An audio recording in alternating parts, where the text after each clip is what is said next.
Hey guys, I'm here for another pregnancy update. At this time, I am 28 weeks, so I'm 7 months pregnant. I was thinking of waiting to do my next pregnancy update until 30 weeks because then my last update was 26 weeks, so I thought I'd wait a month. But I have so much going on with this pregnancy at this time that I wanted to share now before I got, 2 weeks ahead of now when things might be different. So I was like, if anybody else is going through this right now, I wanted to give some encouragement or maybe some help, or you can help me because this is what this is about, is sharing and hoping that somebody has answers or I have answers. That's the point of pregnancy updates, or to not feel alone. So basically, like I said, my hair is a fuzzy mess. I have really frizzy hair. This is its natural state of destruction and not wanting to do anything with it because I'm pregnant. Yay. So, like I said, we're just gonna, so this is my 28 week update. I'm 7 months pregnant. Like I said, I was gonna wait a month, but I'm going through so much right now, like I said, that I just thought, maybe somebody needs answers, I need answers, so why not make a video? So my first thing, I'm getting down in the dirty because I know some people don't like talking about this, but it's pregnancy. It's not all good skin and fast growing nails if you get that side of pregnancy. It's so much more. And what I'm going to talk about is constipation, because I have constipation. I had it with my first child, which was Nicholas.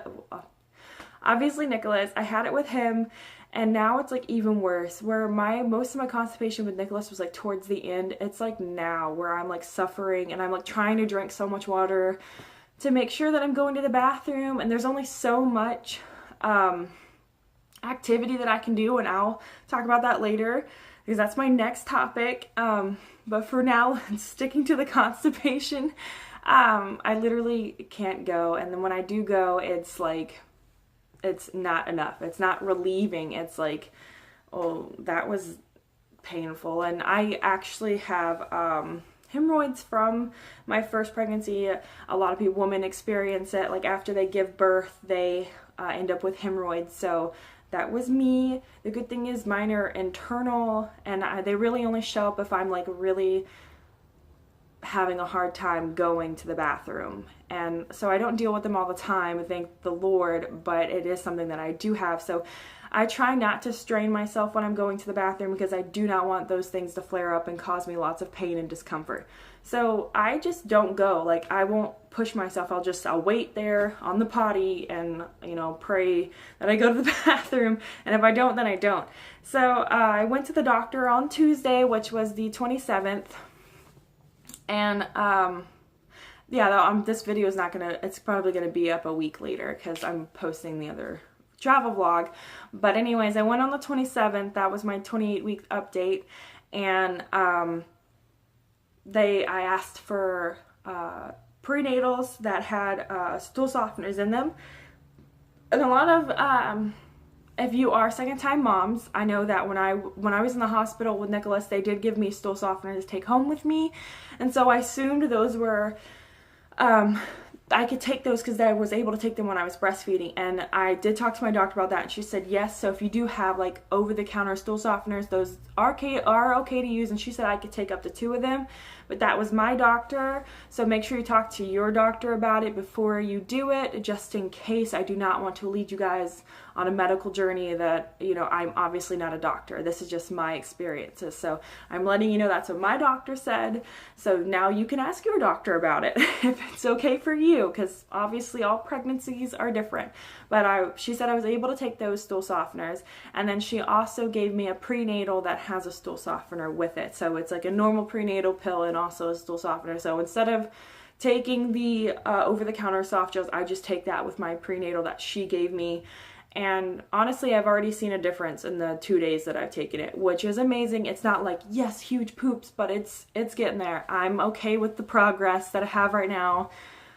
All I want to do is go to the bathroom on a normal daily basis. And I was even before I was pregnant, I have problems where I had to be extremely active that day to go, or, and drink water. That was how I had to do things in order to go to the bathroom on a regular basis. So if you already go to the bathroom normally, like, you're good to go. Don't even listen to this part. You know, hopefully you won't have to deal with it before or after your pregnancy. A lot of pain medications, like, that you take after you have your baby, if you do take them, will cause constipation. So your doctor will talk to you about that. But this is just if you're going through the same thing. If you're going through the same thing, then this is what I'm also going through and what I've done to handle it. I'll give you guys more update on that on my next pregnancy update. But for now, this is what's working and this is what's going on. Getting to the exercise thing that I was talking about earlier, I have a lot of ligament pain, and like apparently that's really normal when you're going through your second pregnancy because not everything is as strong and tight as it was. And I'm just in a lot of pain. I have a lot of ligament pain, like, and my Braxton hicks. I'll talk about that next because that was the other thing I want to talk about. But I just have a lot of ligament pain. It's like setting down into my upper thighs, like upper inner thighs. I'll have pain down to there and up to like my belly button, and it just hurts. It's super uncomfortable. If I just start walking at a brisk pace, if I'm not walking like a snail, I will have very uncomfortable pain when walking. And I've talked to my doctor about it, and she says it's okay, but it's still so uncomfortable, and I really haven't found anything that really helps me with it besides not moving. It's not something that you can work through. It gets worse if you continue to move. Like, it's just constant. So if anybody else is going through that, and so if you guys have any, like I said, there's no relief from it. Like, it's either gets worse or I don't have it at all. I literally have to walk like a snail's pace and like slosh back and forth if I don't want any of the ligament pain. So if anybody has any tips for that, I would love tips for that. But as far as it goes, like just me describing it, like literally the only thing that I can do to not have it is to either walk really slow or not move at all. So those are obviously things that I can't avoid. I have a 1-year-old who's running around constantly, so there's nothing I can do about it. But that's a thing. 28 weeks is a thing, and I've actually had it for a couple of weeks now, but it's getting it's getting worse as I guess now through time, especially with the baby getting bigger and me carrying more weight. So I was like, I need to talk about it now. Other thing that I started to mention earlier is the Braxton hicks. So I just feel them so much more this pregnancy. I feel like they feel like contractions now, which is scaring me. I was born at 30 weeks. So whenever I get around the 30-week period, I start to get very paranoid that I'll have the baby. The good thing is that at 30 weeks, normally the baby is completely developed at 28 weeks, actually. So I'm thankful for that, but at the same time, it's very scary. Braxton hicks are not supposed to be, you're not supposed to feel like a contraction. It's just like a little bit of tightening with no source of pain, or maybe you have some pressure, but it's just one of those things as like a mom that you get paranoid about. Like, maybe somebody who didn't have any premature experiences, they don't have any thoughts about it, but I was premature, my sister was premature, so even though being premature is like nowhere near genetic, it has nothing to do with genetics, it's still something that I think about constantly. It was a miracle that I was okay. I was born at 3 pounds 11 ounces.